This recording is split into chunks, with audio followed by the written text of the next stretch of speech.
Per comprendere bene questo video dobbiamo capire prima di tutto il contesto in cui è ambientato. Quindi torniamo indietro di 10 anni, siamo nel 2014 e l'atletica mondiale è tutta concentrata intorno a quel fenomeno incredibile che è Usain Bolt, di cui trovate anche 4 video lui dedicati su questo canale. Però spostiamoci un attimino dal regno di Bolt dei 100 e 200 metri e andiamo a guardare la situazione nei 400 metri. Il record del mondo in questo periodo è ancora nelle mani di Michael Johnson con 43,18, perché Van Niekerk, che è quello che attualmente adesso ha il record del mondo, in quel periodo era fermo a 44,38 ed era il 43esimo migliore uomo nella storia di quella specialità, perché sarà soltanto 2 anni dopo che Van Niekerk si prenderà il record del mondo con 43,03. Ma questa è un'altra storia. Rimanendo intorno al 2014, il panorama mondiale è abbastanza dominato da LeSean Merritt, atleta statunitense che nel 2013 era diventato il quinto migliore uomo della storia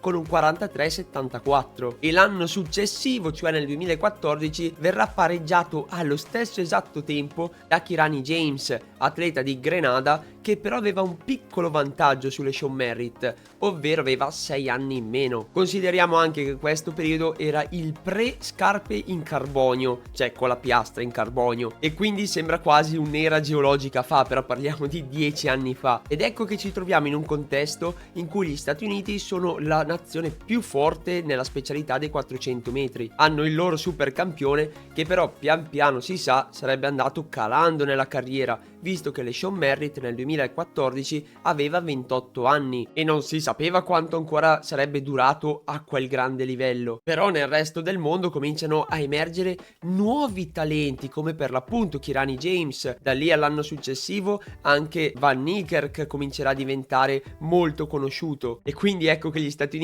cercano in qualche modo il successore di LeSean Merritt nella propria patria. Cercano quindi il nuovo 400 metrista made in USA ed ecco che in questo anno, nel 2014, a livello giovanile si comincia a nominare un nuovo atleta, un tale Tyrese Cooper, un atleta abbastanza interessante visto che nel 2014 lui ha un 10,94 nei 100 metri e un 48,69 nei 400. Per darvi un paragone, lui tra gli under 18 in Italia sarebbe il quinto settimo migliore dell'anno. Però considerate che nel 2014 Tyrese Cooper non è un allievo, bensì è un 14enne, è l'equivalente del primo anno cadetti, cioè per metterlo in ottica 2024 in Italia è come se un 2010 può giocarsi la finale ai campionati italiani allievi con i 2007 e i 2008. E Tyrese Cooper aveva iniziato atletica anche da poco tempo, perché lui nel 2012-2013 faceva football americano e l'allenatore Darius Lucia, che di sicuro ho sbagliato a pronunciare, l'aveva notato per le sue capacità nello sprint. Era un atleta di football americano particolarmente veloce, però fu proprio Tyrese Cooper a volersi dedicare di più all'atletica perché voleva diventare più veloce ancora, e infatti i risultati cominciano già a vedersi dal 2014. Però in quell'anno è un nome ancora poco conosciuto, soltanto i più malati di atletica, quelli che guardano anche tutti i risultati giovanili, cominciano a conoscerlo. Non è ancora esploso a livello mediatico, però i pochi che lo conoscevano già erano concordi tutti nel dire che questo era un fenomeno, e avevano perfettamente ragione, perché nel 2015 esplode completamente. A 15 anni corre in 46,44, oltre 2 secondi di miglioramento rispetto all'anno precedente. È un risultato di 4 decimi più basso rispetto all'attuale record italiano allievi, e con un tempo del genere si è già tra i primi 100 atleti nella storia tra gli under 18 nei 400 metri, e lì a livello mediatico viene molto conosciuto, viene molto esaltato. A quel punto viene già nominato come il futuro dei 400 metri negli Stati Uniti. Arrivati nel 2016 si parla tanto dei 400 metri perché Van Niekerk realizza il record del mondo con 43,03, ma se si parla di attività giovanile l'unico nome di cui si parla è Tyrese Cooper, visto che nell'equivalente del primo anno di categoria allievi corre in 45,23. Diventa il quinto migliore under 18 di tutta la storia, a soli 9 centesimi dal record mondiale, che è stato realizzato tra l'altro da un altro statunitense, ovvero Obea Moore, però nel 1995. E in più erano 13 anni che un under 18 non correva così veloci 400 metri, però lui aveva ancora un anno davanti da allievo e soprattutto Tyrese Cooper stava correndo più veloce di un altro fenomeno giovanile dell'epoca, ovvero Christopher Taylor, un altro fenomeno giovanile che però era giamaicano, e quindi negli Stati Uniti, soprattutto in questo periodo in cui c'era ancora Bolt, se uno statunitense riusciva a stare davanti a un giamaicano nella velocità era motivo di grande orgoglio, era motivo di risonanza mediatica, facendo quindi incrementare ancora di più la fama di Tyrese Cooper. Il 2017 poi inizia benissimo per il nostro protagonista, corre i 300 metri indoor in 32,87 e considerando che non aveva ancora compiuto 17 anni, questo a livello statistico è il miglior tempo di tutta la storia dell'atletica per un sedicenne, e a fine 2024 questa sorta di record è ancora valido. Però durante la stagione outdoor si ferma un po' questo enorme miglioramento che stava avendo sempre negli anni e non riesce a fare di meglio di 45-38, che però vuol dire comunque un enorme tempo per un under 18, anche perché capita che soprattutto questi enormi talenti anche a livello giovanile abbiano 1 o 2 anni di stagnazione dei risultati, e quindi in realtà non è che preoccupasse molto questa cosa, perché un anno che rimane più o meno sul suo livello senza migliorarsi ci sta benissimo. Però dall'anno successivo, dal 2018, cominciano grossi problemi al di fuori della pista che si ripercuoteranno su tutta la sua carriera. A maggio viene arrestato all'aeroporto di Miami perché aveva tentato di rubare un'automobile insieme ad altri 3 suoi coetanei, però nel giro di un mesetto le accuse vengono ritirate e può tornare a competere nell'atletica. Ma evidentemente ormai le priorità di Tyrese Cooper erano ben altre. In pista non riesce più neanche a scendere sotto i 46 secondi e arriva un, per lui modesto,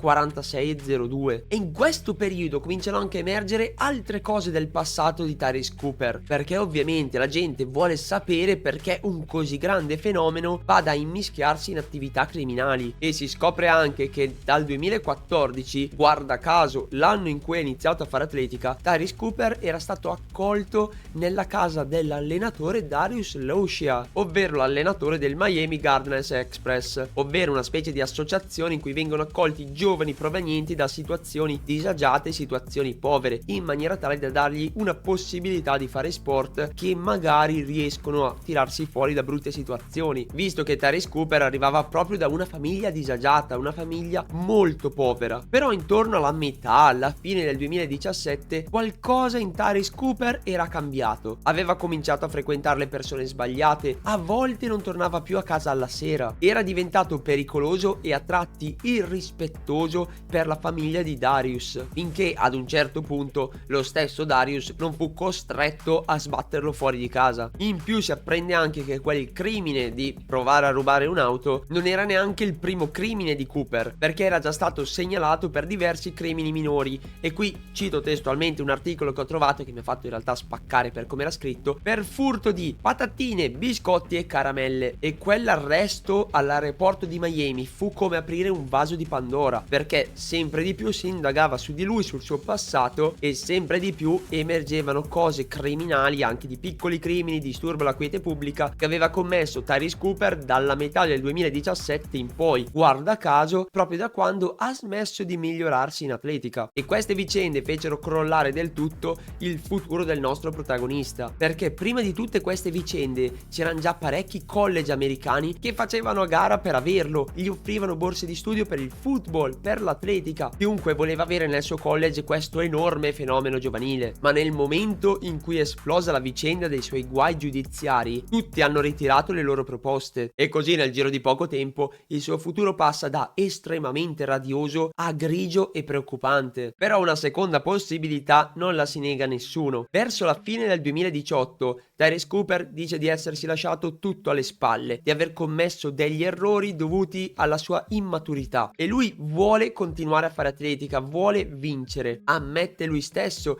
di essersi circondato da persone sbagliate, vuole essere il primo della sua famiglia ad andare al college e renderli orgogliosi, rendere orgoglioso anche Darius Loushia, l'allenatore che per primo aveva creduto in lui, e incredibilmente riceve comunque 3 offerte dai college statunitensi e alla fine sceglie di andare all'Università dell'Oregon. Tutte parole molto belle, grandi belle speranze, che però poi non diventano dei risultati. Nel 2019, nei 4 400 metri outdoor, non scende neanche sotto i 47 secondi. Però c'è da dire che si stava migliorando sulla velocità breve, visto che quell'anno aveva fatto 10:32. Però ormai aveva 19 anni e questi risultati non erano nulla di paragonabile a quello che aveva fatto vedere qualche anno prima. Poi, come al solito, arriva il Covid nel 2020, non si gareggia minimamente e questa cosa evidentemente deve aver creato parecchi problemi a Tyrese Cooper, perché ecco che a febbraio del 2021 ci ricasca ancora una volta, stavolta in modo ancora più grave della precedente. Viene arrestato per rapina a mano armata in un negozio di cellulari e da una cosa del genere non se ne scampa minimamente. Dopo quasi un anno di processo,